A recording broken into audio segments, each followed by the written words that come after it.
In this section of Chapter 3, we're going to look at molecular orbital theory.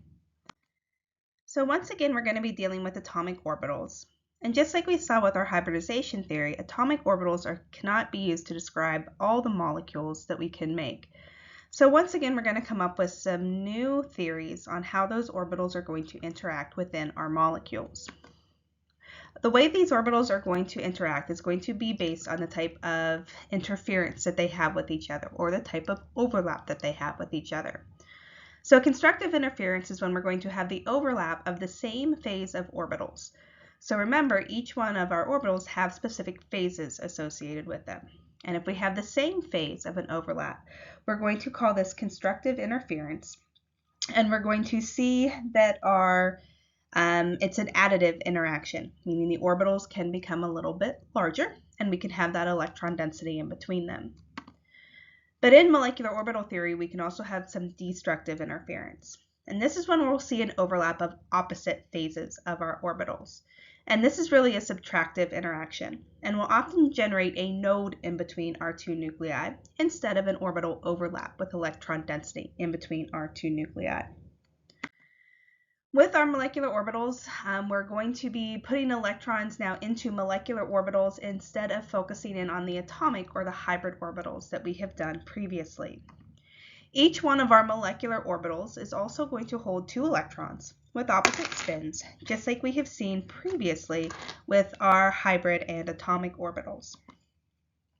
Very similar to hybridization theory, we're going to make make molecular orbitals from our atomic orbitals, but this time those atomic orbitals are going to come from different atoms with similar energies.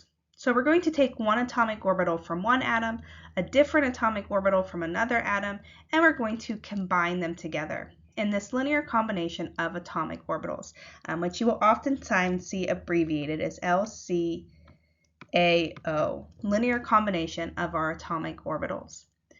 The number of atomic orbitals we put in, we're going to get out the same number of molecular orbitals. So if I put in 2 atomic orbitals, I'm going to get out 2 molecular orbitals.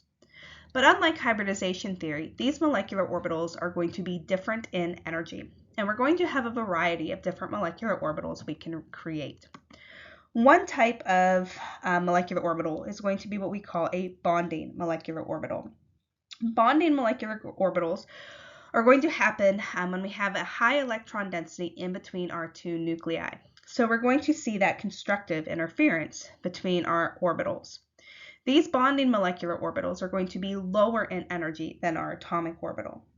So if we think about it in terms of our s orbitals, I'll take one s orbital and I will combine it with a second s orbital to get a new molecular orbital that once again is going to have electron density in between my two nuclei. So this would be a bonding molecular orbital. We're also going to see some anti-bonding molecular orbitals. Anti-bonding molecular orbitals are going to have a node between our two nuclei, an area with no electron density. And this is going to oftentimes be because we're going to try and overlap orbitals that have opposite phases associated with them. So there is no overlap. These anti-bonding molecular orbitals are going to be higher in energy than our original atomic orbitals. So once again, if I focus on my s atomic orbitals, one of them will be in one phase, but the other one would be in the opposite phase. So when I combine them together, I don't see an overlap in between them. I would have a node in between my two nuclei. And this would be an anti-bonding molecular orbital. We're oftentimes going to denote that anti-bonding molecular orbital by putting an asterisk beside the orbital type. So we'll oftentimes denote the anti-bonding molecular orbitals by the use of an asterisk. We're also going to see some non-bonding molecular orbitals. And these are going to come into play when any of our atoms have lone pair electrons, or electrons that are not shared between two nuclei, but are attracted to only one nuclei. Our non-bonding molecular orbitals are going to have the same energy as the original atomic orbitals. So let's go ahead and look at some orbital diagrams and how we're going to lay out our MO theory in a diagram form. We're going to show 2 types of diagrams and we're going to focus on one of them over the other when we get ready to do our assignments. So the first one I want to look at is what we're going to refer to as a sigma MO diagram. And these are going to come from our S-type orbitals. So the way that we draw them is we're going to focus on energy, because remember, all of our orbitals, molecular orbitals, have different energies associated with them. So I'm going to start with my 2 atomic orbitals, and those are going to be my S atomic orbitals. And I'm going to treat them as bookends. So I'm going to put 1 atomic orbital on either side with a space in the middle. What I'm going to put in the middle then are going to be my molecular orbitals. So we said if I put in 2 atomic orbitals, I have to get out 2 molecular orbitals, and the molecular orbitals are going to be split between our bonding and our anti-bonding. And then if we know we have lone pairs, we'll see some of those non-bonding molecular orbitals thrown in as well. But with these 2 atomic orbitals, I'm going to see one version that will be my bonding molecular orbital, where I'm going to have some electron density in between my 2 nuclei.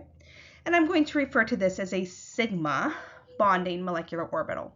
Sigma because my electron density is directly in between those 2 nuclei, as we've talked about previously. The other version that I'm going to have is going to be my anti-bonding molecular orbital, where I've got that node in between my 2 nuclei. And I refer to this as being a sigma star anti-bonding molecular orbital, or a sigma star orbital. And notice it is higher in energy than the original atomic orbitals. The way that we're going to simplify this diagram so that we're not actually drawing out all those spheres and all the orbitals themselves is, once again, like we saw in general chemistry, I'm going to use a line to represent my orbitals. So I would have my 2 atomic orbitals, again as bookends, and then in the middle I would have my molecular orbitals. I would have one that would be the sigma bonding, and I would have one that would be the sigma anti-bonding, or the sigma star. So now let's talk about putting electrons into these orbitals. And with our line notation, our simplified notation, it's a lot easier to look at those electrons. So remember, we look at electrons in this symbol as being a one-sided arrow. So I'm going to start, and we'll kind of look at the MO diagram for hydrogen H2. So each one of those hydrogen atoms, those hydrogen atomic orbitals, has 1 electron in them. When I get ready to combine them to put them in my molecular orbital, I have to put the total number of electrons that I have for my 2 bookends, my 2 atomic orbitals, into the middle, into the molecular orbitals. And just like we said before, each one of my molecular orbitals can hold 2 electrons. So I'm going to put 2 electrons in my sigma bond molecular orbital, and I no longer have any more electrons to put in that sigma star anti-bonding molecular orbital. So this is what my molecular orbital diagram would look like for something like hydrogen. So a couple of terms that we're going to learn is we're going to learn what we refer to as the HOMO, or the highest occupied molecular orbital. And we're also going to look at the LUMO, which is the lowest unoccupied molecular orbital. And we want to be able to label those in our graphs because they will play a role in predicting some reactivity or predicting some stability of our molecules. So in this specific diagram, my HOMO would be the sigma star. It is the highest occupied molecular orbital. Again, occupied meaning that it has electrons in it. Where my sigma star would be my LUMO. It would be the lowest unoccupied molecular orbital, or the orbital without any electrons. So next, let's look at our pi diagrams and what we're going to do when we start having some of our p orbitals and how we're going to denote our molecular orbital theory with those p orbitals. So remember, we have 3 p orbitals. They're all going to be different based on the plane that they are in. So the x, the y, and then the z axis. Remember, pointing out at you and going back behind the plane of the board. And we're going to take the 3 p orbitals from one atom, and we're going to combine them with the 3 p orbitals from a second atom to get into our molecular orbitals, which again we'll put in the middle of our diagram. This time I'm combining a total of 6 atomic orbitals. so I have to get out a total of 6 molecular orbitals. And again, we're going to split them evenly between our bonding and our anti-bonding.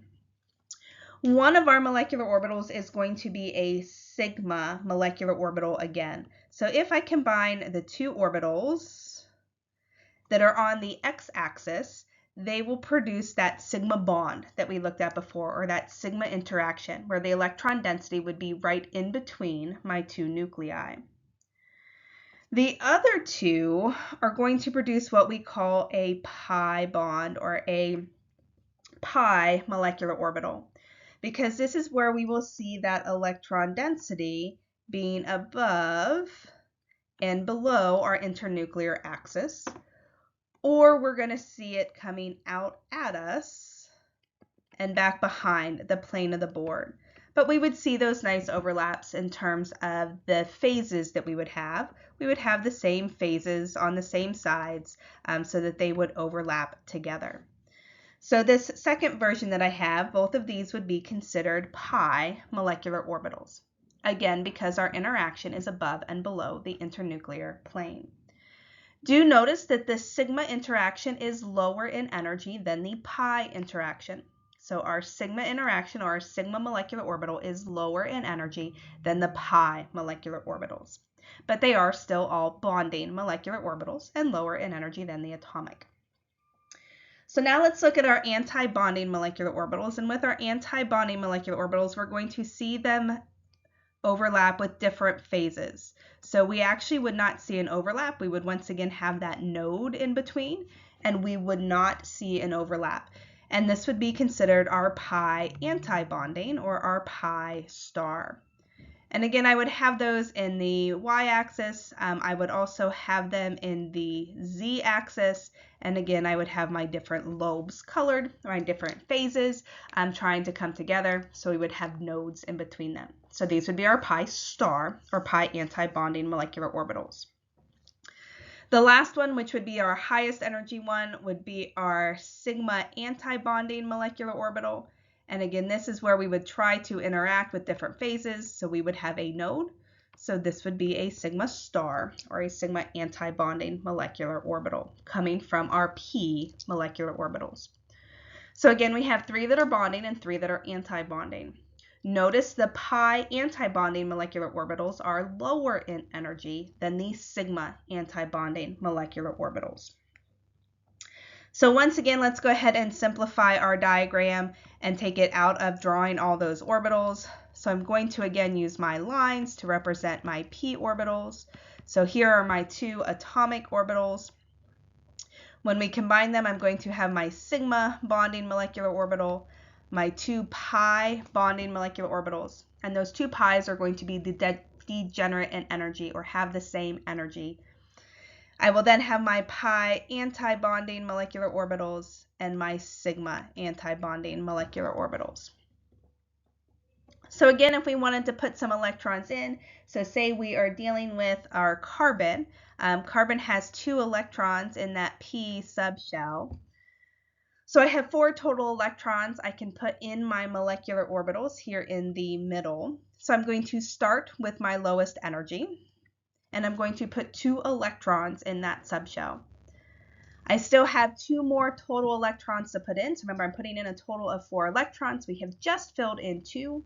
So now I have to move into those pi bonding molecular orbitals. But since they are the same energy, we have to fill these also using Hund's rule. Remember, Hund's rule tells us that we're going to put 1 electron in each orbital before we go back and start to pair those electrons. So I have 1 electron in each of the pi bonding molecular orbitals, and now I have a total of 4 electrons, and we are done filling in our orbitals. So again, remember Hund's rule. It will come into play anytime we have degenerate orbitals, that we put 1 electron in each orbital before we go back in and start to pair. So if I wanted to classify my HOMO and my LUMO, my HOMO would be the pi bonding molecular orbitals. We wouldn't classify which one. They're both the same energy, so these would be my HOMO molecular orbitals. The LUMO would then be my pi anti-bonding. So this is the lowest unoccupied molecular orbitals. And again, we would classify both of them as that since they have the same energy.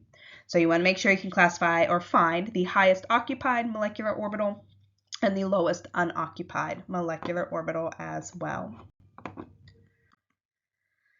From here, I do want to look at a brief example with non-bonding molecular orbitals. So remember, non-bonding molecular orbitals are going to come into play when we have lone pair electrons on the molecule that we would be dealing with. So we would have our lone pair electrons that we would be looking at to know we have non-bonding. If we don't have any lone pair electrons in our structure, we will not have any non-bonding molecular orbitals. So if I wanted to look at this, I'm just going to show that simplified version of our energy diagram, of our MO diagrams. So let's say I've got a total of 4 atomic orbitals that I'm going to put in. And the way that I'm going to simplify this, instead of defining whether I've got s orbitals or p orbitals, I'm just going to count up the total number of atomic orbitals. Because sometimes these atomic orbitals are going to be those hybrid orbitals when we're talking about things like carbon and all of our organic molecules. So I'm going to count up all my atomic orbitals, and I'm going to say that I have 4 atomic orbitals within my structure. If I have 2 lone pairs on my structure, so this could be something like water that we would be dealing with that has 2 lone pairs on that atom and within our structure itself, I would have then 1 sigma bonding molecular orbital. I would have to have the same exact mirror of that for the sigma anti-bonding molecular orbital. And then I would have 2 non-bonding molecular orbitals that have the same energy as my original atomic orbitals. So we would have them there in the middle. I started with my 4 atomic orbitals. I still have 4 molecular orbitals that we have generated. 1 is bonding, 1 is anti-bonding, and then I have 2 non-bonding. If we were to fill this in, if this were something like water, we could fill this in with our electrons. So then in this example, my HOMO would be those non-bonding molecular orbitals, while my LUMO would be the sigma star, the sigma anti-bonding molecular orbital. So the highest occupied versus the lowest unoccupied.